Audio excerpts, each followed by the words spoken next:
Hey guys, I'm JanetOnOccasion, and today we're playing the Total War Warhammer II Battle Replay. This one was sent in by Loupi, and he's up against Greenskins. So, two very good players. I've featured on the channel a fair few times. So, you should be familiar with their work, although I am not familiar with this. This is an insane army. This is Lizardmen versus Greenskins, by the way. So, you can see Chameleon Skinks and Skink Skirmishers as the front line here, which is unusual, but there's no backline to protect really, because I mean all the missiles are up front, aren't they? So here you can see there is Krotkgar. I mean Krotkgar, absolute beast, isn't he? Just absolute powerhouse. He can just rip people apart, and he's super quick as well. On with 75 speed, he's pretty quick on that Carnosaur, and he hits hard. Hand of the Gods, great for pretty much just wiping out a spellcaster. I love it. It's so good. Also here, a couple of Ripperdactyls. So these will, if they can get a nice sandwich, they can rip Black Orcs apart. They are super deadly. Their anti-infantry and anti-armor is huge. Huge weapon strength. They're very, very scary. Also here you can see a Skink Priest of Heavens, and that's just for the wind spell. So, yep, just kill a bunch of the chaff really nice and quickly. You've got to have something for that crowd control, and Skink Priest of Heavens is great, especially in an army that can actually keep a distance if it needs to. Also over here, an Ancient Salamander. So, really nice to have that big, punchy missile attack to help destroy anything expensive. Very nice indeed. And back here you can see the Pocket Cohort, which are going to have the armor piercing and the anti-large. You know, fairly well armored. They're pretty sturdy, immune to psychology. They cause fear. You know, just very handy unit to have. And, yeah, must be noted, there's a lot of terror and fear in this army, which will really help against a low leadership faction like the Greenskins. Here you can also see a Stegodon. So the Stegodon obviously has that ballista, which is going to be very, very nice, and they're really sturdy in melee. They're going to do a lot of armor piercing, anti-infantry, and the armor's great, and causing terror themselves. Anything small is just going to get beaten to pieces, you know, it's going to be great. Also, nope, no, gone over him. Alright, the other army here, you can see Azag the Slaughterer being shot at by the Stegodon. You never really expect a lot of range from the Lizardmen, but the Stegodon is one unit. You know, it's the only artillery piece, really, the Stegodon, so yeah, you actually put in some good hurt. And of course the Greenskins can't heal, so Azag is under attack already. He does have Spirit Leech, and of course he has the War. And he does cause fear and terror, has the armor piercing, you know, very quick as well. Just very good on that Wyvern. But the Stegodon, what I find really fun is the Blister Shots do cause poison, so he is being slowed down as well. So, plenty of fire coming in for that front line, but I mean it's mostly goblins with their silver shields. Who cares? You know, the night goblins here. These are the 8-peak loonies. So yeah, I don't know why it sometimes just doesn't tell you it's the 8-peak loonies. It's really weird. This bug has been around forever, but hey, we can tell the difference. But yeah, again, silver shields. You know, spider hatchlings. They're free from the Arachnarok spider. Well, the Arachnarok Queen, in fact. And the Arachnarok Queen, I really like in this matchup. I usually don't go with the Queen all that often because I find, you know, the sort of skirmishers I'm not that afraid of as the Greenskins, because I know I'll have plenty of just cheap stuff that I can throw at them, and I don't have to care if they get killed. You know, goblins are so much cheaper than skirmishers, so it's not really a problem. But, yeah, so I don't tend to pay the extra for the spider hatchlings. But Arachnaroks, they've got great anti-large now, which is really cool, so they can help fight those dinosaurs that used to be such a problem. Also here, Rusty Arrows and Goblin Archers. And Goblin Archers, plenty of Archer Fire. That all combined on something, it's going to hurt like hell. Also here, Savage Orcs, which I think is an interesting pick, but they will do quite well against Saurus and Skinks as well. So back here, you can see another Arachnarok Spider, that's right, and a couple of Doom Divers. The Doom Divers do very well here, because they're very good at killing Temple Guard with that armor piercing. They're very handy like that, and they can whittle away dinosaurs fairly well. So a lot of interesting stuff in both these armies, both incredibly unconventional. I can't wait to see what both of them actually can pull off. It's, yeah, very strange.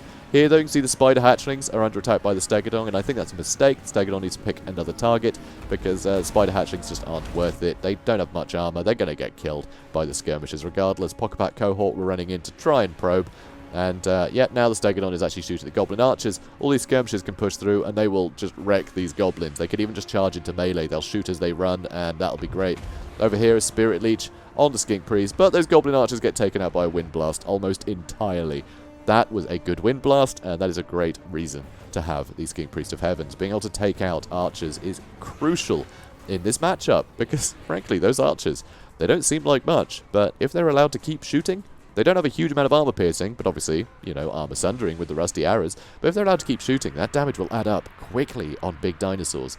You know, those big dinosaurs are big targets. It's very difficult to miss them, so that damage will mount. You know, if you can use all of your ammo, you will get a lot of damage in, so you want to take them out early. They're very cost effective in this matchup, provided they can stay alive and stay shooting. I mean, over here, Rusty Arrow is getting just torn apart by this Ancient Salamander. So, very scary stuff. And as yet, the Ragnarok spiders just aren't getting involved. And I think they need to start pushing in a lot quicker. I think they need to start getting on the big targets. You know, one needs to be chasing that Ancient Salamander. I mean, obviously you've got to watch out for Krokgar, but you've got to start putting pressure on these guys. Here you can see the Doom Diver catapults. They're still just whittling away at the skirmishers, really, but you've got to take out these expensive units. Over here, Skink Priest, another Spirit Leech, extended, so you've got the extra range, so you don't have to run too close to your enemy, and that is crippling. Is it still... Yep, shattered. Shattered. Might even die. Oh, nope, just shattered. Didn't die. He got away with his life, but that doesn't mean much when you've lost your spellcaster. So here you can see the Arachnaroks are starting to head up. Hatchlings paving the way, which is very handy. God, this Ancient Salamander is putting in some work. 100 kills for him, that is pretty massive. But that's the thing, when you've got such tight formations of units, they will take a lot of damage very quickly. You know, any hit with that kind of missile strength, it's gonna kill anything it hits, and it's gonna hit a lot when they're blobbed up like this. And now they're trying to back away, so they're getting shot in the back somewhat. Hand of the Gods coming in for something. Oh no, must have been going for Azag and missed, I think. That's a shame, real shame by Krokgar there missing out. But the Ragnarok Queen and Spider, I guess her brother, I don't know, they're going to start trying to chase him down. You can see the Spider hatchlings nipping at his heels, and of course they do have poison. So that is a very useful thing for sort of chasing people down, allowing the spiders to catch up. So over here, Goblins getting just wiped out straight away. Pocketpack Cohort, they could do quite well against the Ragnarok Queens, but you don't necessarily want to get into a fight with them yet, especially with the Spirit Leech here. They will start suffering some pretty big damage. Krokgar is getting involved. Savage Orcs are coming in as well. And they've got some pretty good weapon strength. They could do some good work here too, especially against, you know, big old units like Cavalry. They can actually get a lot of things in here, and the Cavalry are busy attacking the Spiders. Now there's the War, and the Pocketpack Cohort are in a lot of trouble. Over here, Savage Orcs chasing down the Skink Skirmishers, and they're dealt with. Now, Azag, he's probing. Looks like he's going to try and get in here, deal with the Ancient Salamander. But these Ripperdactyls, I mean, sure, they're anti-infantry, but they have huge melee attack at 52. They can just tear Azag to pieces. This was a bold move by Azag. But, I mean, I guess you've got to get rid of the Salamander, right? But getting surrounded by Ripperdactyls, you don't want that. And over here, it looks like the Ragnarok Queen has been getting dealt with. Amazingly, the Pocketpack Cohort stayed in this fight. Thanks to Cold-Blooded putting their leadership up, they didn't run. And that's allowed them to overcome this Ragnarok Queen, which is huge. That is a huge move here. And here you can see the Savage Orcs not wanting that perpetual damage from the skirmishers. They're coming in trying to take them out. Azag being chased down. He did get out of there, but God, he took some damage, huh? He took a lot of damage there, and they're just going to keep chasing him at this point, I think. They can always peel off and attack literally anything here. Nothing in the back line can threaten those Ripperdactyls. But it looks like they changed their mind. They want to come over here and aid Krokgar, because with that huge armor piercing, they're going to be brilliant at dealing with the Arachnarok. The Arachnarok only has 30 melee defense. Tends to be bigger the unit, the lower the melee defense. It's just a general rule of thumb here. But here it applies. That 50, sorry, is that 60? Did I just see? Oh, it's Krokgar that has the 60 melee attack. But yeah, that charge, crippling. The Ripperdactyls just hit so hard with so much armor piercing. Yeah, with the charge bonus as well. I mean, we're talking about 100 melee attack they've got, essentially, when they're running in. So, yeah, Arachnarok just gets dumpstered. And you don't really expect that. You don't think, oh, how do I combat an Arachnarok as a Lizardman? Ripperdactyls. Really? Yeah. Yeah, they'll do it. They'll do it. They hit hard. They hit very hard. So, over here you can see Night Goblins get a bit carried away.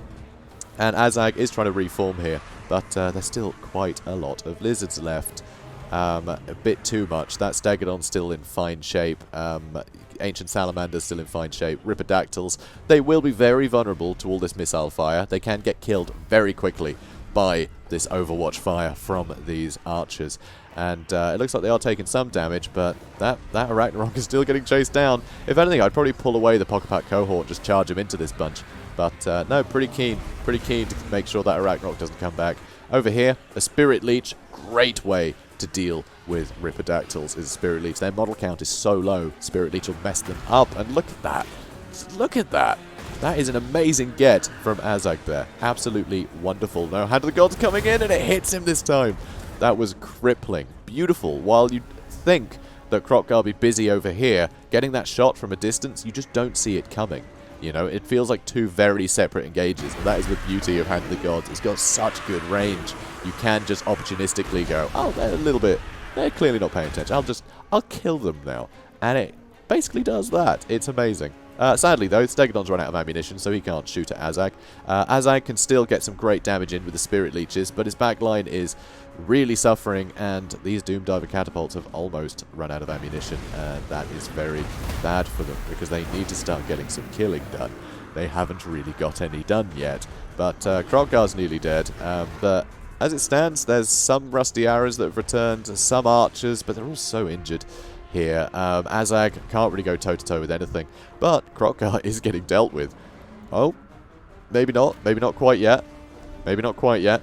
So Azag running in to try and do what he can, but any of these units can threaten him far too much here. Spirit Leech should try and get rid of Krokgar, just as a probably revenge more than anything else, honestly. You know, if you can get rid of Krokgar, at least you can say, I killed Krokgar.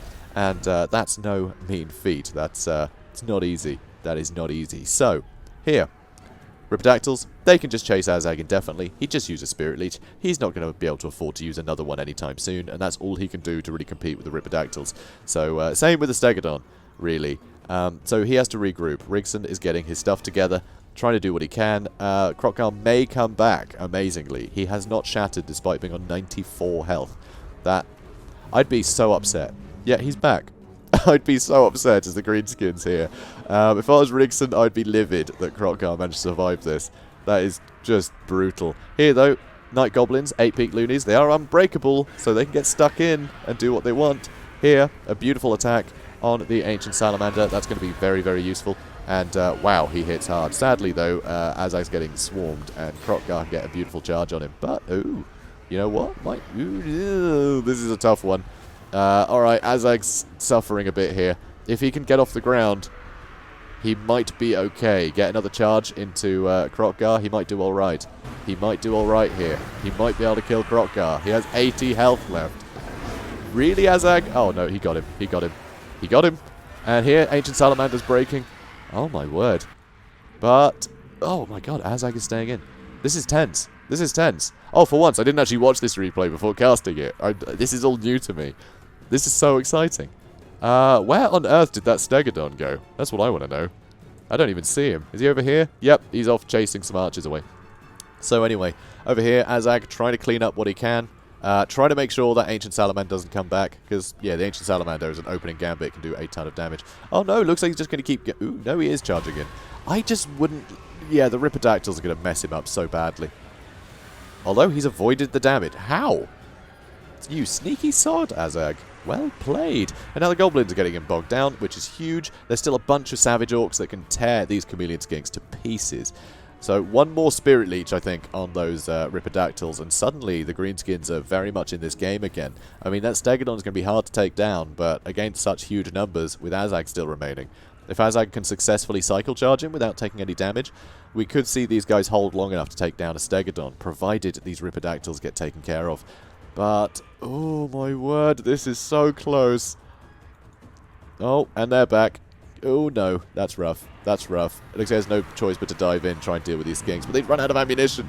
Oh no, Azag. Azag, what have you done? Rigson, what have you done? Loupi diving on top of him. This is brutal. This is brutal. This is painful to watch. Oh no! No, Azag! I know it seems like I'm rooting for the Greenskins. They've just been the underdogs for pretty much the entirety of this fight. To suddenly turn it around and kill Krokgar, I'm suddenly rooting for them. Sorry, Loupi. Sorry about that, mate. But yeah, this is amazing. This is such a great fight from both players here. And here you can see Stegodon making sure to shatter all those units. Pocket Pack cohort still going, which is amazing. Only 6 models left. Barely any health between them. Oh yeah, now they're wavering. They're wavering for like no reason. There's nothing anywhere near them. They're that injured. Amazing, the Stegodon, the ammunition that it has, that's only for the ballista, but it will just keep throwing poison darts regardless, which is amazing. That's something that's often overlooked with the Stegodon, because it doesn't mention that missile attack anywhere. But the skinks on his back will still be throwing javelins at stuff, and that never runs out. As far as I'm aware, anyway. It might run out. It's hard to tell. I think it's because usually you're shooting things with the ballista for a long time, and then you suddenly, you know, start running him in, and then the javelin's being thrown. So he's almost always throwing javelins right at the end of the fight. So it's really difficult to tell. But anyway, yeah, they have javelins too, is the crux of what I'm trying to say. So here you can see Goblins, Night Goblins, and Savage Orcs. They're all just trying to book it. They're trying to run for their lives. Who is over here? Oh, right. Ripidactyl's still chasing Azag. Azag might come back, might not. Oh, I don't know. I don't know. I don't know if he'll come back. I really don't. So, over here, those skinks are back. Make sure they don't come back. Lots of making sure. A lot of sureness going on. Doom Diver Catapult. They're back. And they might actually be able to get back onto a piece. They do have one shot left. And, oh, Azag Chad. Alright, I think this could be all she wrote. I think Lizardmen have got this. So, yeah, I think it's just a matter of time before Loupi runs in and murders everything with the Stegodon. And these skink skirmishes that are somehow still going. They're going to get chased off by goblins. Goblins, least effective thing in this fight, so they may as well be the ones chasing. Savage Orcs, they don't really have the armor piercing, and they have no anti-large to speak of, so it's going to be very difficult for them to really do much against the Stegodon. But they do hit pretty hard. You know, they got alright weapon strength, but it's not the best. And they've just got poisoned by those javelins. Yeah, that's right. They do cause poison. And oh, yeah. I'm just waiting for all this stuff to shatter. Well, not the 8-peak loonies anyway. The 8-peak loonies are going to keep going. They're insane like that. You know, they're happy to keep fighting forever. There goes the Doom Diver Catapult. That's army losses. And now it's just the Night Goblins left. Skirmishers running in to try and deal with them. And this has been a fantastic fight. This really has. Super close.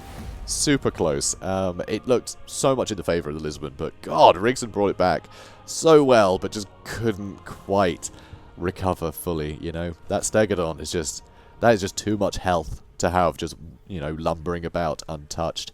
Especially when you've run out of all your armor piercing and your spells. That's dangerous. But yeah, absolutely wonderful. So yeah, Loupi, Rigson, this was great. More of this, please. And yeah, crazy build. Just crazy build. I don't really know what to say about him because it's one of those things where I'd say, yeah, this is a great build against Greenskins. It worked here, but also this is not a typical Greenskins build either. So none of them, they're so atypical that it's very difficult to tell. Would they be good against something more typical? Who knows? But I mean, they have all the hallmarks. They have everything covered, right? They have the ability to escape the War and to bait out the War, which is great. They have some great, just like, diving on top of things and crushing it potential.